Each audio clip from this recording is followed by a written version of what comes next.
Hello everyone, this is Fadi, and I'd like to welcome you back to this exciting series that we began a while ago now, or in terms of critiquing some of the early Quranic manuscripts and exposing a practice of correction that existed in there.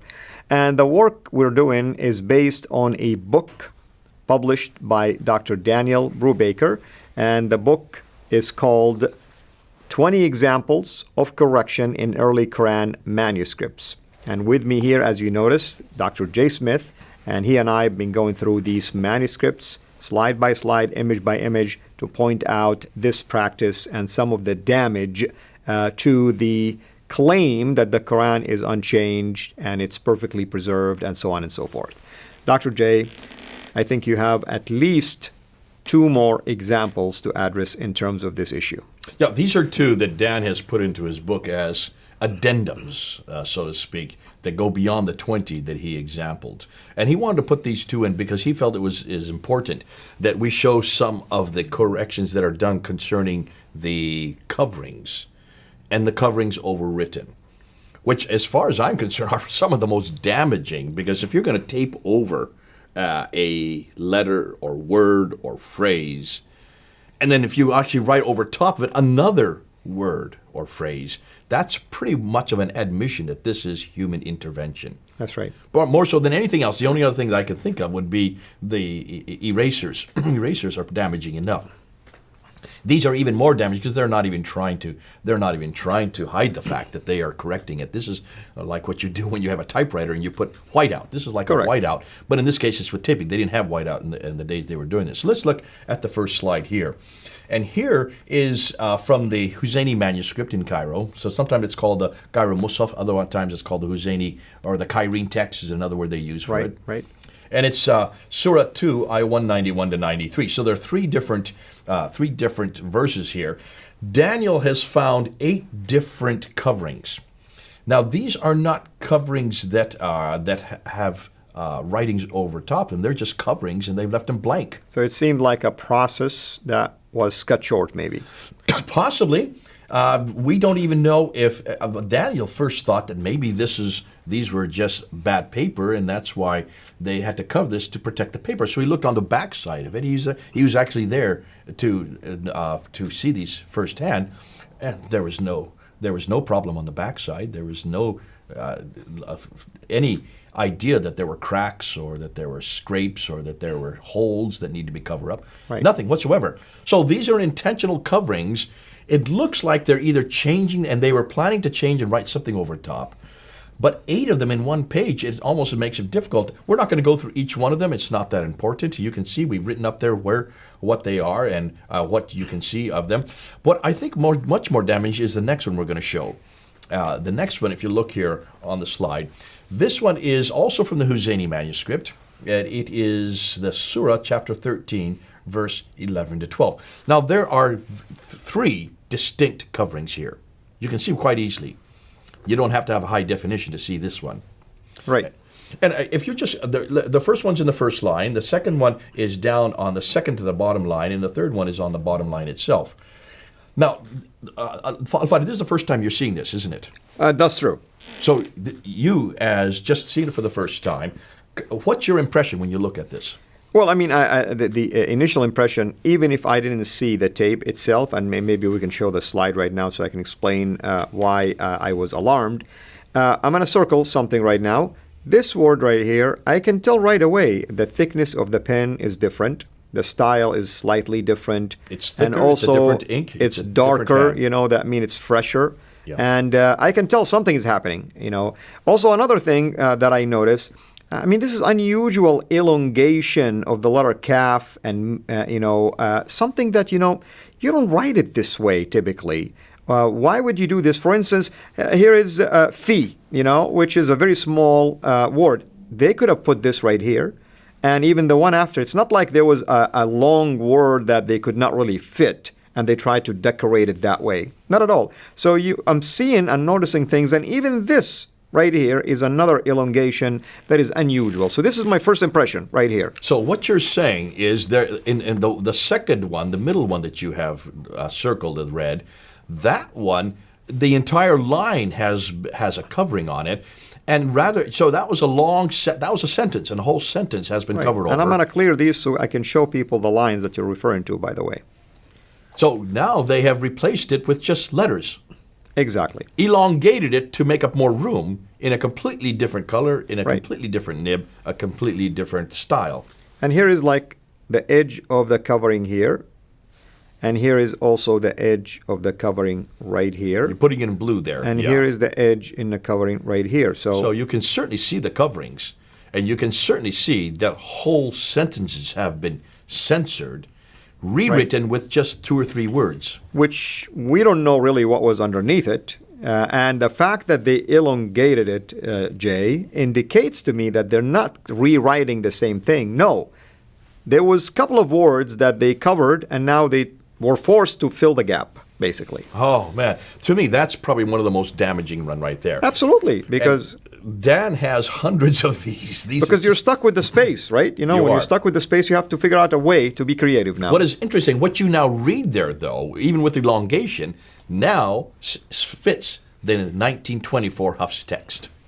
What you actually see is what we see in the standard text. So it's a redaction process. It's, doing it backward, technically speaking. Well, or I would say doing it forwards, because it's what I'm saying is starting from Huff's and go backward to try to match it, That's right. Yeah. It's standardizing. We've been saying this in every case except for 2. They went the other direction. They actually kept things in there that's not in the Huff's text. Either that was by ineptitude or because maybe you have a strong-headed scribe. I don't know. And I'm going to go out on a limb. The people who standardized the Huff's first time in 1924 were in Cairo. Makes you wonder. Oh, I see what you're saying. Yeah, That's an interesting This point. one is in Cairo also. This is they had access to this one. That's they would right. have control over this Exactly, one. exactly. And so therefore it stands and use to it as a reason. justification for their own reading. And they still haven't got to the one on CIRA 2. They haven't got around to getting it rewritten over top. But it's fascinating. So let's now try to conclude everything we have done. Let's try to bring it all to some conclusions here. I have a number of conclusions, and you jump in at any time. One of the first conclusions is obviously these are not. Let me just reiterate. These are not qira'at. These are not readings. These are not different readings. Notice in almost every one of these corrections, except for a few, there are no dots. There are no vowelizations. That's right. These are consonantal letters. Correct. That have changed. Consonantal words that have changed. Consonantal phrases that have changed. So this is much more damaging than just, say, the qira'ah and the ahruf, which Muslims think we're always talking about. They're always confusing that. No, this is much more germinal. This is much more foundational. This changes the entire structure of the sentence. And because of that, it's more damaging to the claim that the Qur'an has never been changed. Correct. This has nothing to do with how you say it dialectically. How you say it in Egypt is different than how you say it in Morocco, is different than how you say it in Jordan. These completely change everything because this is not even a how you say it, this is what is written, regardless of how you say it. You still, in any of these manuscripts, you still have to put in the dots. You still have to put in the ahrufs. I'm sorry, the dhamma, the kasra, and the fatha, the vowelization. Right. That you still have to do on your own. And you can do that depending on where you come from. These don't have any of that. Correct. So as an Arab speaker, and you study Arab, this is what your doctorate's in, how would you conclude concerning these corrections versus qira'at and ahruf corrections? Well, it seemed like there is some sort of a standardization of certain readings or certain way of saying words.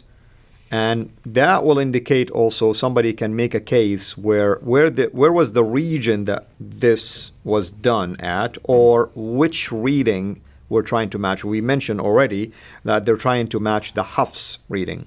And, if you were to look at other readings, some of these words usually in other readings are different, because you can still say it in a different way. That's right. You can still say it any way you want to. Right. In fact, the fact that there are no dots, there are no vowelization, you would read it a different day than, say, your Jordanian cousin would read it. That's right. So we're not talking about readings. This has nothing to do with the 7 readings. This has nothing to do with Ibn Mujahid. This has nothing to do with any of those arguments. This has everything to do with the original manuscripts, how they were written. And the fact that these are intentional corrections. Some of them are possibly, like the Allahs, the many Allahs that had been added, were probably something that was added at a later date because they want to emphasize God, God, God in every case. True, no problem there. Yeah. When you erase, though, you're erasing a previous statement, a previous word, a previous sentence. That is damaging. That's right. And I tell you, there's a number of reasons also why it could be done. It could be you're trying to force a theological teaching. It could be you're trying to force a political, basically underpinning. And maybe even you disagree with the grammatical way it was written. So there's a number of reasons why somebody decided, I don't like the way it's written. It's I would say embarrassing. there's a fourth reason, and they're trying to standardize it to the Huff's text. And that's true. Because in every case, they did standardize it. So what was there did not jive with the Huff's text. And for those of you who are wondering, you've heard us say Huffs, Huffs, Huffs, Huffs. You know what we mean. We're talking about the 1924, which was only standardized for Cairo, the 1936, the Farouk edition, which is standardized for all of Egypt, and then the 1985, which is standardized by King Fahd in Saudi Arabia for the whole world. So the standardization took from 1924 to 1985, 34 years ago. It was finally standardized for the whole world. That's why this one here, this is the Huff's edition. This is only really 34 years old as far as a canonized text. And let me give people an example. We believe Jesus was crucified and died for our sin. How would you feel today if you discovered early biblical manuscripts where any instant that dealing with that issue, the crucifixion, somehow was erased and somebody rewritten something to match today's Bible? That's what's happening. It's an effort to try to prove that early Qur'ans agree with what we have today. It's trying to force that basically narrative into the early Quranic manuscripts. We're going to come back to this, and I really want to end with this in some ways. But this is the book that we're pushing. This is the book that we're all talking about. This is the first time you've seen any of these corrections. What's fascinating, Daniel does not come to any conclusions on this. Have you noticed that? Daniel will not come to conclusion because he is nothing more than a scholar. He is looking at the evidence, and he's writing up what he sees. And he presented them. And he lets you come to conclusions. Al-Fadi and I are coming to conclusions. Some of the conclusions we have come to, you can see already. This could be that there is a theological problem. This could be a political problem. I believe it's more standardization problem. They want to standardize one text, which suggests, therefore, that almost every one of these corrections are new. Some of them would not be, like the putting Allah into many phrases. That's to make it stronger so you know who is speaking. It's not he, it's Allah. Taking he out, or it is he, then putting Allah in there. You saw that one slide where we had 9 different examples of that. You can even see in some cases they're all on the margins, added at a much later time. But the most damaging, the erasers and certainly the coverings that we've just talked about in this episode, of which there are hundreds. This not only standardizes the text, it shows that this is human intervention. And the thing we started out with from the very beginning, Muslims claim it's eternal. So does the Quran, chapter 85, verse 22. Muslims claim it was sent down to Muhammad between 610 and 632. Muslims claim that we became canonized in 652 at the time of Uthman. And Muslims claim that it's never changed since the time of Uthman, since the time of Muhammad, since that, well, they don't believe it's great, since the preserved tablets have always stated so. With such a claim, we've pretty well destroyed all 4 claims now. Have you noticed? Absolutely. In these episodes. Absolutely. No longer can Muslims say it's eternal, not with these corrections. No longer can Muslims say that it comes from Muhammad or Uthman, because all of these manuscripts are from the 8th and 9th century. All the ones we've looked at are much later manuscripts. They're the earliest they have, but from the 8th and 9th, most of them are from Sana, the Petropolitanus, the Husayni. We've looked at the Topkapi, probably the one that the Muslims like the most. We've looked at quite a few of the Topkapi corrections. And I remember when I introduced this, the people at Speaker's Corner hammered me, and they said there's 2,270 manuscript variants. They're nothing more than Aleph, the Dagger Aleph that's been added later. Aleph, yeah. That's all they talk claim about. Usually, yeah. Dan Brubaker was very careful not to show any Dagger Aleph. Some of them are, they're right. Or Look the at ones- defective aleph also they call it. Defective aleph. None Yeah. of these were the defective aleph or the diagonal. He didn't use any of these examples. That's why it's so important. He has 35 that he has already that he has found that have nothing to do with diagonal. These are consonantal changes. This has nothing to do with a stylized different that came later. These are in the earliest manuscripts. So these are hugely damaging because now no longer can Muslims say it's never been changed. These are 20 plus 2, so really 22 changes. Not one of them supports the notion that this is eternal or sent down or complete or unchanged. Those are the 4 words I always use when I ask Muslims. And here's how we can support what we said already, that it's a human action. How do we know? Because later work on the Quran, the 1924, is becoming the standard, and now some attempted to go back to earlier manuscripts to modify those to match this standard. Where in fact in the Bible we have earlier manuscripts that we can trace from them where we got here, not the other way around. So what you have just defined is how you get to a critical text. Whenever you talk about critical edition, you go back to the earliest manuscripts and you make sure that the earliest manuscripts become the norm, right? Correct. That's what we mean by critical edition. Here's the later edition. Here it's just the opposite way around. Exactly. They've taken the latest edition, which is nothing more than a student named Hafs who died in 796. They took him and they made him and they canonized his text in 1924. That's not even 100 years ago. That's 95 years ago. And then they went back to all the earliest one and changed them and corrected them to standardize them to make that text the canon. And I'm going to argue even 2 other additional points. The reason why it's becoming more and more clear that the work, these modifications to match Hafs were done to the earlier manuscripts after Hafs was standardized, because as you looked at some of these manuscripts, they don't have diacritical markings. So it's difficult, by the way, to tell which reading usually when you look at the manuscript. But when you modify certain words to match what you have, it becomes easier. And the second powerful, basically argument against the idea that, oh, no, the early manuscripts were correct, the 1924 just matched them. No, the 1924 wasn't based on any manuscript. It's when pushback came, they began to modify earlier manuscripts to try to justify, you see, we have things to justify the reading that we have. Dr. Keith Small helped me with this. And Dr. Keith Small has just died in the last few months. And he used to tell me this. He says, Jay, when you look at the manuscript evidence, and he was the first one to expose this. Back in the 1990s, he was talking about this. And I remember him talking to me privately. We were good friends. He said, the Quranic manuscripts are like this. They're like a pyramid. You have many, many, many different manuscripts down here, which start to be coalesced, and finally you get one standard text at the top, here, 1924.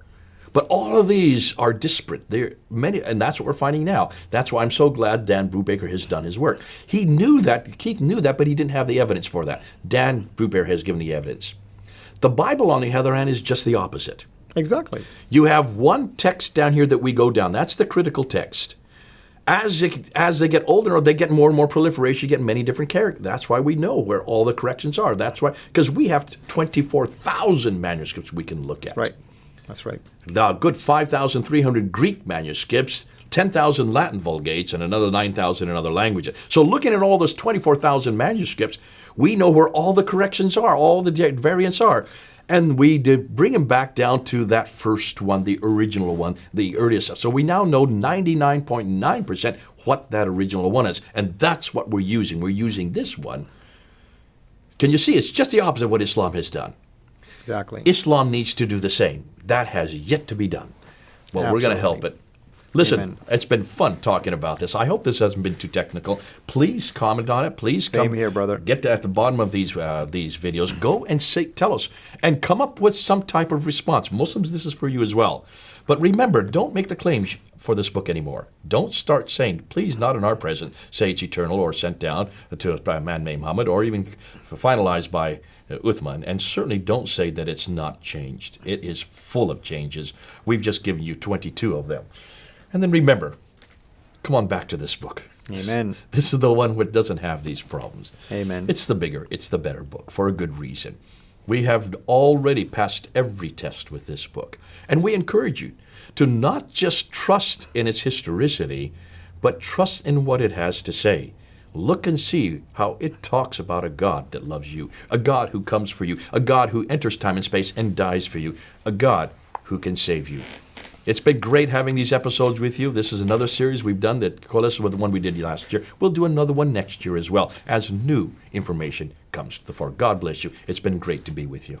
Amen and amen. And we thank you for your patience with us. As Dr. J mentioned, maybe we get technical a little bit, but it's necessary really because we anticipate also some of the pushback and arguments against what we're saying. So we want to kind of cater to everybody. We'll try our best to simplify it. But really want to remember also to thank Dr. Daniel Brubaker for this wonderful work that he has done. It's a groundbreaking work without a doubt. And he is certainly have done all of us a favor. And as you've heard, he's not the one who's doing any conclusion. He's just presenting evidence. It's our job now to take this and begin to reach conclusions based on what we're seeing. And the easiest way that we can conclude is that the Quran has changed. Evidence just indicate that. There is no escape from this conclusion. This is the easiest conclusion, actually, that we can make. And that in of itself shoots down the argument that it is an unchanged book, perfectly preserved. That's why I agree with my brother here to invite you, my Muslim friends, my Muslim people, to come to the real book and the real man, our Lord and Savior, Jesus Christ. Lord bless you. Until we meet again, have a rich, rich blessings and mercies from Him. Thanks for watching. Make sure to like and subscribe so that you don't miss future videos. And please